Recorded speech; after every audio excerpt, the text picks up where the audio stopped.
11, 24, 25, క్షమించండి, Hebrew 11, 24, 25, 26. Hebrew పత్రిక 11వ అధ్యాయం.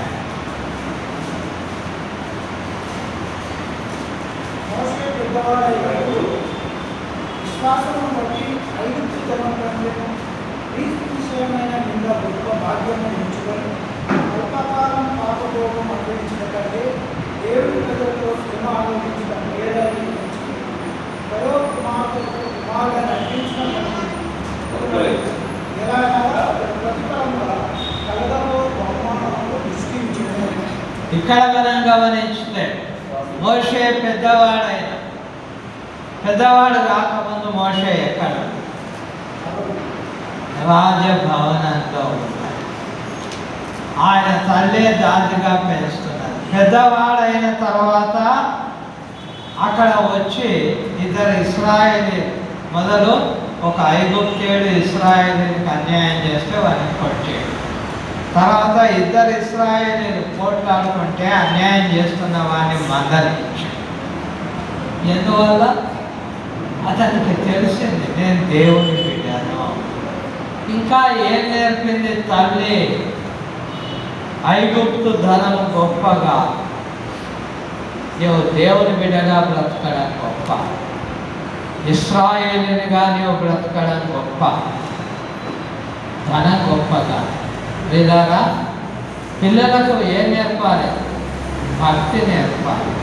ఏ విధంగా? డబ్బు ముఖ్యంగా. ఈ లోకంలో ఉన్న సంపదలు, చదువు అవసరమే, కానీ చదువు కంటే ముఖ్యం నువ్వు దేవుని బిడ్డగా, దేవుని బిడ్డగా నువ్వు నేర్పాలి. ఎంతమంది పిల్లలు బాప్తిసం లేకుండా ఉన్నారు? కారణమేంటి? తల్లిదండ్రులు చెప్పకపోవడం. క్రైస్తవ కుటుంబంలో పుట్టిన వారి గురించి నేను చెప్తున్నాను. అన్య కుటుంబంలో ఉన్న వారికి తెలియదు. తల్లిదండ్రులు క్రైస్తవులు అయినా వాళ్ళకి తెలియదు. కానీ క్రైస్తవ కుటుంబంలో ఉన్న మన పిల్లలకు విశ్వాసాన్ని నేర్పుతున్నామా? మోషే గొప్పవాడై ఎందువల్ల? తల్లి నేర్పినందువల్ల. డబ్బు ముఖ్యం కాదు బిడ్డ, భక్తిగా దేవుని బిడ్డగా. బిడ్డది పని ముఖ్యం కాదు, ఎల్లప్పుడూ పని అని తిరగకు. ఆదివారం నాడు గుడికి ఆయన నేర్పాలి. ప్రియమైన దేవుని బిడ్డలారా, ఒక మంచి తల్లిగా ఉన్నారు ఇశ్రాయేలు తల్లులు. వారి బిడ్డలకు భక్తి నేర్పుతున్నారు. కాబట్టి ప్రియమైన దేవుని బిడ్డలారా, విశ్వాసంలో స్త్రీలు కూడా ఎదగకపోతే పరలోకం చేరదు. ఎదిగి కుటుంబానికి దీవెన తెచ్చేవారుగా, తమ పిల్లలు నడిపించేవారుగా ఉండాలి. వాక్య సత్యాన్ని గ్రహించాలి. మోషే తల్లి ఆమె ధర్మశాస్త్రాన్ని బోధించే యాజకుడు కాదు, కానీ ఆ దేవుని బిడ్డలు, నేను దేవుని బిడ్డను, దేవుడు మమ్మల్ని ప్రత్యేకపరిచాడు, మాకు ధర్మశాస్త్రం ఇచ్చిండు, కాబట్టి ధర్మశాస్త్ర ప్రకారంగా ప్రత్యేకంగా బ్రతకాలి అని నేర్పింది. అదేవిధంగా మనం కూడా దేవుని బిడ్డలం ప్రత్యేకంగా లోకంలో ఉండొద్దు అని మనం నేర్పాలి. లోక సంబంధమైన ఆశలు, పాపాలకు దూరంగా ఉండాలని నేర్పాలి. కాబట్టి ప్రియులారా, ప్రతి తల్లి మదర్స్ డే సందర్భంగా ప్రతి తల్లి ప్రేమ గొప్పది. ఎంత గొప్పది? దేవుని ప్రేమతో పోల్చదగిన. మరి ఇంత ప్రేమ కలిగిన మనము మన పిల్లలకు ఏమి మేలు చేస్తాం? ఏమేమి పిల్లల్ని ఎంతో ప్రేమించవచ్చు. ఎంతో ప్రేమించి పిల్లలకు అవసరమైన దానికంటే ఎక్కువగా ఇచ్చి పని చేయడం నేర్పియలేదనుకో, అది నిజంగా ప్రేమించినట్టు కాదు. పిల్లలకు నష్టం కలగజేయడమే. కొన్ని సందర్భాల్లో నన్ను కూడా అన్నారు చాలామంది, నా భార్య కూడా అంటారు, నా కొడుకు విషయంలో వారికి బాగా నేర్పు, నువ్వు అని కష్టపడడం నేర్పండి. వాస్తవం అధిక ప్రేమ చేత మనం నేర్పాలి. అయితే పిల్లలు మనం తల్లి ప్రేమిస్తే అన్నిటికంటే ఎక్కువగా నీ పిల్లలకు నా పిల్లలకు మనం ఏం నేర్పాలి? భక్తి నేర్పాలి.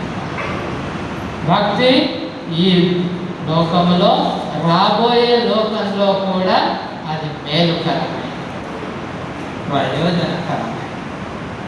నిజంగా మన కుటుంబాలను ప్రేమిస్తే మన పిల్లలు దేవుని బిడ్డలు అయి జీవించబడేటట్టుగా మనం భక్తి నేర్పాలి.